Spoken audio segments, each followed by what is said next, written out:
গীতমালা ৩২ number ৮ পদত প্ৰভুৱে কৈছে, মই তোমাক বুদ্ধি দিম, তুমি যাবলগীয়া পথ মই শিকাম, তোমাৰ ওপৰত মই দৃষ্টি ৰাখি মই পৰামৰ্শ দিম।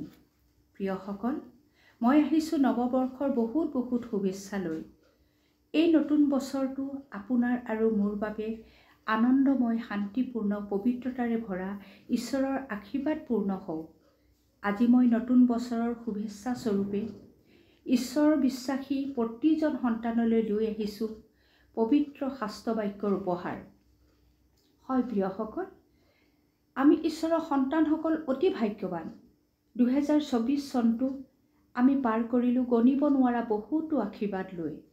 তাৰ মাজতে হয়তো বহুতে অভাৱ, অনাটন, ৰোগ ব্যাধি, মনোকষ্ট বা বেজাৰ লগা সময়ো অতিবাহিত কৰিলে। তথাপিও বৰ হিচাপে ঈশ্বৰে আমাক 2025 বছৰটো দেখিবলৈ দিলে। আহক আমি পিতা পৰমেশ্বৰক ধন্যবাদ জনাওঁ। মই প্ৰাৰ্থনা কৰিম, আপোনালোকে মোৰ লগতে প্ৰাৰ্থনা কৰিব।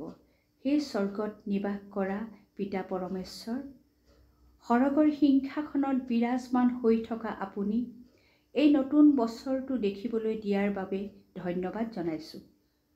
এই বছৰটোত আপুনি আমাক পবিত্ৰ বাক্যৰে পৰিচালিত কৰি ভৰপূৰ আশীৰ্বাদেৰে পৰিপূৰ্ণ কৰি লৈ যাওক।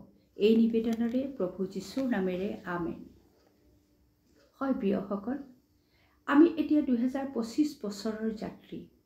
আজিৰ পৰা আমি এক পবিত্ৰ নতুন আঁচনিৰে জীৱন পৰিচালিত কৰিম বুলি প্ৰতিজ্ঞাবদ্ধ হওঁ। আহক। প্ৰকাশিত বাক্য 21 অধ্যায় 5 পদত কৈছে, মই সকলোকে নতুন কৰোঁ।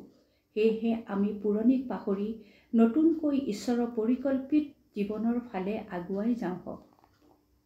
আজিৰ জগতখন শয়তানে অধিকাৰ কৰি কি অভিসন্ধি কৰি আছে আপুনি মই জানো। তাৰ মাজৰ পৰা আমি ওলাই আহি ঈশ্বৰে ভাল পোৱা জীৱন অতিবাহিত কৰিব লাগিব।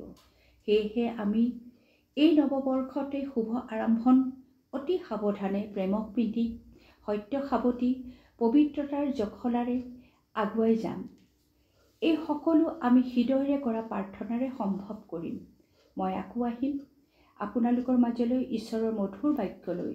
মোৰ ভিডিঅ'টো যদি আপোনালোকৰ ভাল লাগিছে, লাইক কৰিব, কমেণ্ট কৰিব, শ্বেয়াৰ কৰিব আৰু লগতে ছাবস্ক্ৰাইব কৰিবলৈ নাপাহৰিব।